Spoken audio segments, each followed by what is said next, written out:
Hello everyone, hope you all are doing great. This is advocate Bindu Thabai, Rajasthan high court Jaipur bench.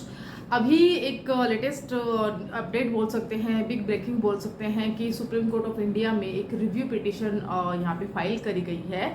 और जो review petition है वह है regarding जो सिविल जज एग्जामिनेशन है वहाँ पर 3 साल की जो मैंडेटरी कर दिया गया था उसको प्रैक्टिस को, तो अब वहाँ पे रिव्यू पिटिशन डाला है। साथ ही कई सारे ग्राउंड्स भी ऐसे डाले हैं कि वहाँ पर ऐसा नहीं है कि भाई आपने रिव्यू डाला और रिव्यू जस्ट ना फॉर्मेलिटी वहाँ पे जाता है और वहाँ से फिर रिजेक्ट हो सकता है। यहाँ के जब हम ग्राउंड्स देखते हैं तो ग्राउंड्स बहुत ज़्यादा स्ट्रॉन्ग है और कहीं ना कहीं उन ग्राउंड्स के आधार पर हो सकता है कि ये कैंडिडेट को यहाँ पे मौका मिले। अब यहाँ पर ऐसा है कि दो चीज़ सामने आ सकती है। पहला तो ये, क्योंकि जब हमने देखा था कि 3 साल की जब ये जुडिशरी में एक्सपीरियंस को स्टार्ट किया था तब वहाँ पर भी हाई कोर्ट्स की तरफ से स्ट्रॉन्ग ग्राउंड्स दिए गए थे और यहाँ पे उनको एक्सेप्ट कर लिया गया था। वेरियस हाई कोर्ट्स ने यहाँ पे रिट लगाई थी कि 3 साल का होना ही चाहिए। अब यहाँ पे रिव्यू पिटिशन है। अब क्योंकि रिव्यू पिटिशन है तो डिसीजन तो चेंज ऐसा नहीं कि कुछ और आ जाएगा। हाँ, ये है कि जो डिसीजन उन्होंने दिया है उसको रिव्यू करना है। क्वेश्चन ये भी आता है कि अभी रिव्यू जो है कौन जजेस यहाँ पे कर सकते हैं। तो ऑनरेबल जजेस जो जिनकी बेंच ने यहाँ पर यह जजमेंट सुनाया था 3 ईयर जुडिशरी को 20 मई 2025 को जब हमारे सामने ये जजमेंट आया था, तो यहाँ पे चीफ जस्टिस ऑफ इंडिया, जो new chief justice of India है, जिनका कि आई थिंक 14 और 15 मई को उन्होंने यहाँ पे शपथ ली थी और उसके बाद में उन्होंने ये जजमेंट सुनाया था। और ऐसा उस समय था भी कि भाई नया जो यहाँ पे ऑनरेबल जज होंगे चीफ जस्टिस ऑफ इंडिया, वही इसको सुनेंगे या वही इस पर अपना जजमेंट देंगे। उनका कार्यकाल भी बहुत छोटा ही है, 2025 एंड में उनका कार्यकाल खत्म हो जाएगा। तो अब यहाँ पे रिव्यू पिटिशन भी उनकी बेंच के द्वारा ही सुनी जाएगी। अब क्वेश्चन ये है कि ये जो रिव्यू पिटिशन है इसका आधार क्या है, इसके ग्राउंड्स क्या है, और दूसरा ये भी है कि इसको कब तक सुना जा सकता है, कि इससे कोई फ़र्क पड़ेगा क्या। क्योंकि अभी हम देखते हैं कि जैसे 3 साल का एक्सपीरियंस वाला जो हमारे पास जजमेंट आता है उसके बाद में गुजरात जुडिशरी जिस पे कि स्टे लगा था और उसके अलावा कई सारी जुडिशरी थी जिनको कि उनकी कंडक्टिंग बॉडी ने ही उनको ये अपने हाई कोर्ट्स रहते हैं उन्होंने भी उनको होल्ड पे रख दिया था। उसके बाद में ही जैसे ही जजमेंट आता है सारी जुडिशरी होल्ड से हट गई है और स्टे भी हट गया है और सबकी डेट्स भी आ चुकी है। आरजेएस की बात करते हैं तो प्री एग्जामिनेशंस भी आरजेएस के अभी होने ही वाले हैं। तो अब क्या लगता है कि क्या कुछ हो सकता है? तो देखिए अगले 10-15 दिनों में तो कुछ वैसे हो भी सकता है। देखिए क्योंकि वेकेशन चल रहा है, सुप्रीम कोर्ट ऑफ इंडिया का वेकेशन चल रहा है अभी, वहाँ पे रेगुलर जो बेचेस होते हैं वह नहीं हो रहा है। अवकाशकालीन जजेस जो रहते हैं मेंशन करे जाते हैं पहले ही, जो है रोस्टर आ जाता है, नोटिस आ जाते हैं कि ये जजेस जो रहेंगे वो अवकाशकालीन जजेस के रूप में यहाँ पे काम करेंगे। पूरा महीना कोई भी जो ऑनरेबल जज है बैठ के काम नहीं करता है अवकाश के टाइम पे। और यह जो चीज़ें हैं सुप्रीम कोर्ट ऑफ इंडिया के अलावा हमारे हाई कोर्ट्स में भी रहती है और निचली अदालतों में भी काम जो है छुट्टियों में कम से कम ही होता है, क्योंकि कहीं ना कहीं अफसर भी छुट्टियों में जाते हैं, वकील साहब भी छुट्टियों में जाते हैं, तो ये सारा रहता ही है। तो अब यहाँ पर ये है कि अभी फाइल तो हुआ है बट अभी लिस्टिंग नहीं हुई है। लिस्टिंग होने के बाद में जो मैटर है वह कोर्ट के सामने जाता है और फर्स्ट हियरिंग में ऐसा होता नहीं है कि फर्स्ट हियरिंग में आपको जजमेंट मिल जाएगा। तो फर्स्ट हियरिंग मान के चलिए कि अगर जुलाई में अगर ये लिस्ट होता है तो मिड जुलाई तक भी इसकी हियरिंग होती है। तो अभी हम जो है एक कितने सारे एग्जामिनेशन है वो ऑलरेडी हो जाएंगे, तो स्टे या होल्ड ऐसा कुछ होगा नहीं। तो अब कहीं ना कहीं चीज़ें बोलते हैं ना क्लैश हो रही है, क्योंकि इस टाइम पे रिव्यू पिटिशन भी लगा है और इस टाइम पे एग्जामिनेशंस भी है। और कहीं कहीं अगर आरजेएस की बात करते हैं तो कंडक्टिंग बॉडी भी राजस्थान हाई कोर्ट है, तो अभी एग्जामिनेशंस तो वैसे भी हो ही जाएंगे। तो खैर हमारा काम है इस वक्त जो रिव्यू पिटिशन आया है उसके ऊपर बात करना, उसके ग्राउंड्स पे बात करना। तो यहाँ पे मेनली 3 साल का क्या हो सकता है। तो रिव्यू पिटिशन तो देखिए अब ऐसा है कि बहुत सारे ग्राउंड्स भी है ना, तो ग्राउंड्स के आधार पे बात कर लेते हैं। तो स्टूडेंट्स की एक ग्रीवियंस है, स्टूडेंट्स के टाइम को देखते हुए रहता है, क्योंकि अगर आपने देखा ऑल इंडिया बार एग्जामिनेशंस को भी लेकर भी सुप्रीम कोर्ट ऑफ इंडिया ने यहाँ पे जो लीगल स्टूडेंट्स हैं, जो लॉ के स्टूडेंट्स होते हैं ना, उनको यहाँ पे रिलीफ दिया था। क्यों दिया था? क्योंकि मेन जो मोटा ग्राउंड था जो कि यहाँ पे सुप्रीम कोर्ट ऑफ इंडिया ने पकड़ा था, वह था उनका टाइम की एक स्टूडेंट है जो 5 साल की वकालत करता है, उसके बाद में उसको एक AIB के नोटिफिकेशन के लिए वेट करना पड़ता है और उसके बाद एग्जाम देता है। तो ऐसा क्यों?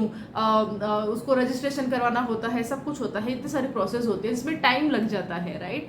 तो ऐसा क्यों होना चाहिए? क्यों ना उसको एक ऐसा दे दिया जाए मौका कि अगर वह अपीयरिंग स्टूडेंट है तो उन कुछ कंडीशंस में वह एग्जाम दे सकता है, लोग ग्रेजुएट है तो एग्जाम दे सकता है, कहीं एम्प्लॉयमेंट में है तो एग्जाम दे सकता है। तो इस तरह से सुप्रीम कोर्ट ऑफ इंडिया ने, हमने देखा कि जब BCA के एग्जामिनेशंस में रिलीफ मिला था तो कहीं ना कहीं टाइमिंग को देखते हुए एक अंदर से आशा रहती है कि हो सकता है रिव्यू पिटिशन में भी यहाँ पे जो स्टूडेंट्स हैं उनको रिलीफ मिल सकता है। और यह मैं इसलिए बोल रही हूँ कि क्योंकि जो ग्राउंड्स भी काफ़ी स्ट्रॉन्ग है। आप इसको देख भी सकते हैं, अभी आज की लेटेस्ट अपडेट है ये, तो आप इसको देख के चेक भी कर सकते हैं। काफ़ी सारे ग्राउंड्स है, कुछ ग्राउंड्स है शॉर्ट्स में मैं आपके साथ में यहाँ पे शेयर कर देती हूँ।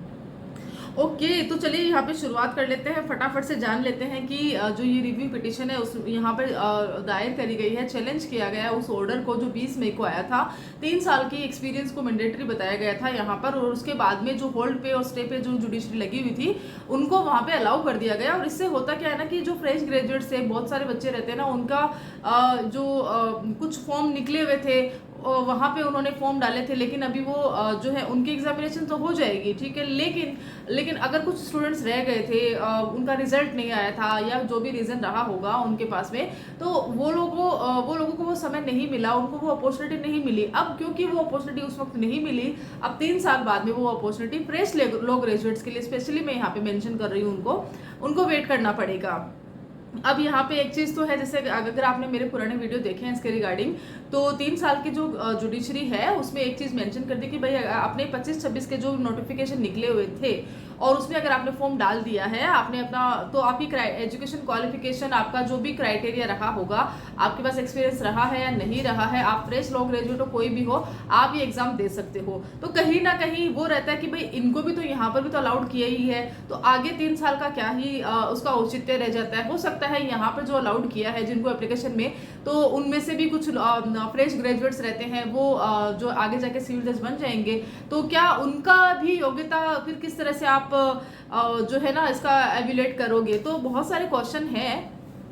आपको क्या लगता है? आप भी जरूर बताना। देखिए, मुझे थोड़ा सा लगता है कि भाई अगर आपने समय दिया ही है तो इस बार भी आपको फिर देखना चाहिए था, क्योंकि इस बार भी काफ़ी सारे लॉ ग्रेजुएट्स हैं, फ्रेश लॉ ग्रेजुएट्स हैं। हो सकता है 3 साल का एक्सपीरियंस यहाँ पे काफ़ी सारे परसेंटेज में बच्चों के पास नहीं होगा, वो भी एग्जाम देंगे, वो भी सेलेक्ट होंगे, वो भी इंटरव्यू तक जाएंगे, और वो भी RJS या अदर कोई चीज़ है वहाँ पे, अदर कोई सिविल जज एग्जामिनेशन में वहाँ के स्टेट के सिविल जज बनेंगे, है ना। तो ऐसा भी है, तो मेन यहीं पर इस चीज़ को दिखाया गया है।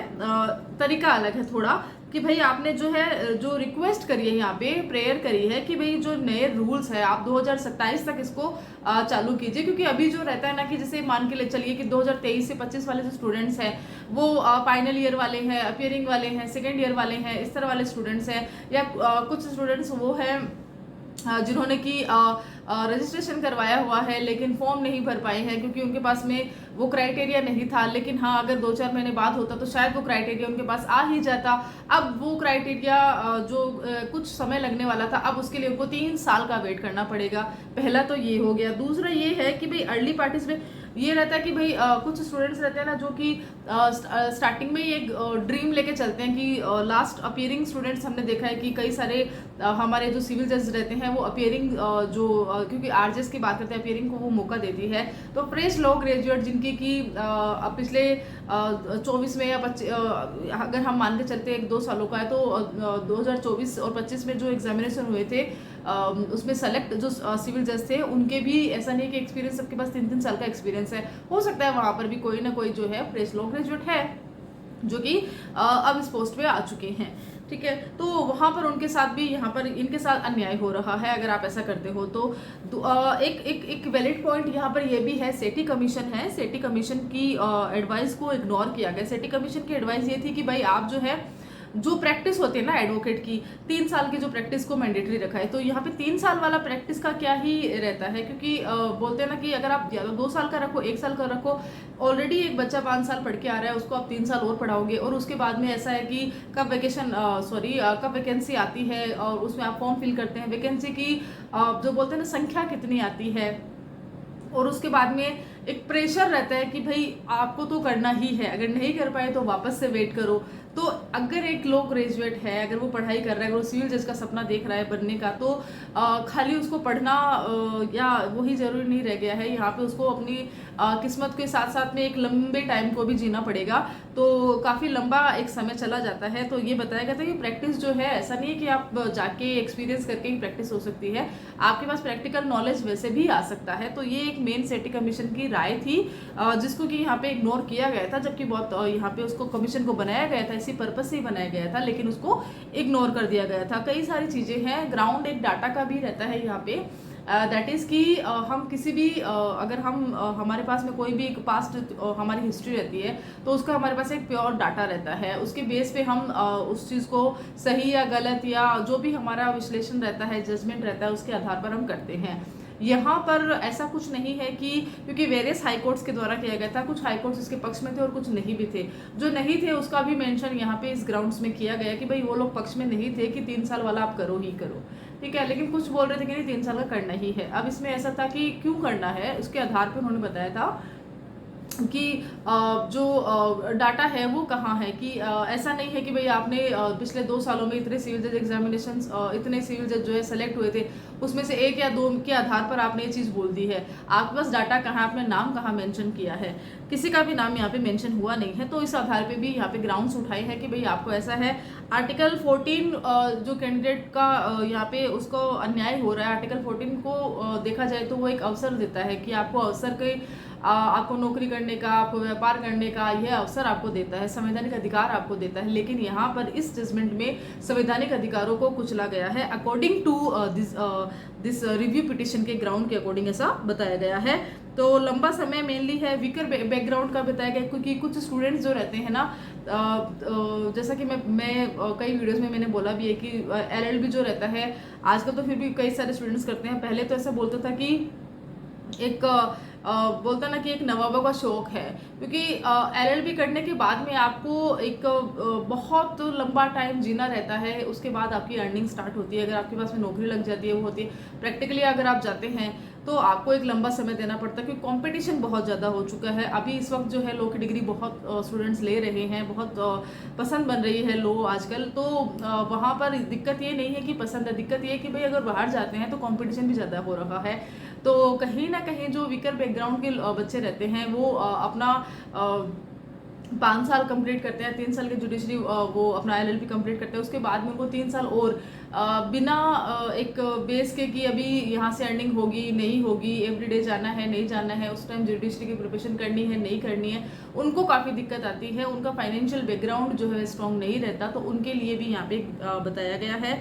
और रिक्रूटमेंट को लेकर भी है कि भाई रिक्रूटमेंट में ऐसा है कि इस तरह के जो डिसीजंस होते हैं, चीज़ें होती है, वह एक लेजिस्लेटिव का वर्क होता है। तो यहाँ पे लेजिस्लेटिव वर्क को भी उसके साथ भी आपने जो है अलग काम किया है, तो वो भी नहीं करना चाहिए। बाकी कुछ लोग कुछ जो कंसिडर कर रहे थे हाई कोर्ट्स, उनकी जो कंसिडरेशन थी उसको भी टोटली यहाँ पे इग्नोर किया गया है। खैर ये थे आज की रिव्यू पिटिशन जो फाइल हुई है, अभी लिस्टिंग नहीं हुई है, लेकिन फिर भी यहाँ पर उनके जो कुछ बेसिक जो ग्राउंड्स थे वहाँ पर मैंने आपके साथ में ये शेयर किए हैं। होपफुली आपको ये ग्राउंड्स यहाँ पे समझ में आए होंगे। मेरी कोशिश रही है यही। तो क्या अब ये क्वेश्चन आता है क्या ये डिले हो सकता है, तो देखो पॉसिबिलिटी सब होती है, ऐसा नहीं है। डिपेंड करता है कि जज साहब जो है आपके रिव्यू पिटिशन को किस तरह से देख रहे हैं, उनके माइंड में भी क्या चल रहा है, बहुत सारी चीज़ें रहती है ना। उनको खुद का भी एक उनका पर्सनल व्यू हो सकता है इस चीज़ को लेके, स्टूडेंट्स के हित में भी बोल सकते हैं। 3 साल की जो जुडिशरी है उसमें डिले लग सकता है, हो सकता है वो रिव्यू पिटिशन को नॉर्मल एक फॉर्मेलिटी के हिसाब से भी ले सकते हैं कि नहीं आपको जो पुराना जो प्रीवियस हमारा जजमेंट था उसी के साथ ही रहना है, कोई यहाँ पे डिले या स्टे नहीं होगा। हो सकता है डिले या स्टे हो जाए, बट वो सारी चीज़ें जो है बाद में होगी। बट हाँ, एक चीज़ जो है वह है ग्राउंड रियलिटी, दैट इज़ कि इस वक्त जो है सभी जो जजमेंट उस लास्ट जजमेंट के आधार पर अभी जुडिशरी है जो सिविल जज एग्जामिनेशन के लिए अब तैयारी कर रहे हैं। कुछ एप्लीकेशंस जो भरी गई थी उनके एग्जामिनेशंस की डेट आ चुकी है। आपको उस डेट पे ही एग्जामिनेशन देना है फिलहाल की यही सच्चाई है और आपको अपनी तैयारी फुल्ली करनी है। यही मौका है फ्रेश लॉ ग्रेजुएट्स के लिए, तो स्पेशली यही है कि भाई आप लोग के लिए एक गोल्डन अपॉर्चुनिटी यही है, जितना हो सके अपने आप को यहाँ पे तपाओ, तपस्या करो और यहाँ एग्जामिनेशंस को क्लियर करो। कुछ भी मुमकिन ऐसा नहीं है कि नामुमकिन है, सब कुछ मुमकिन हो सकता है।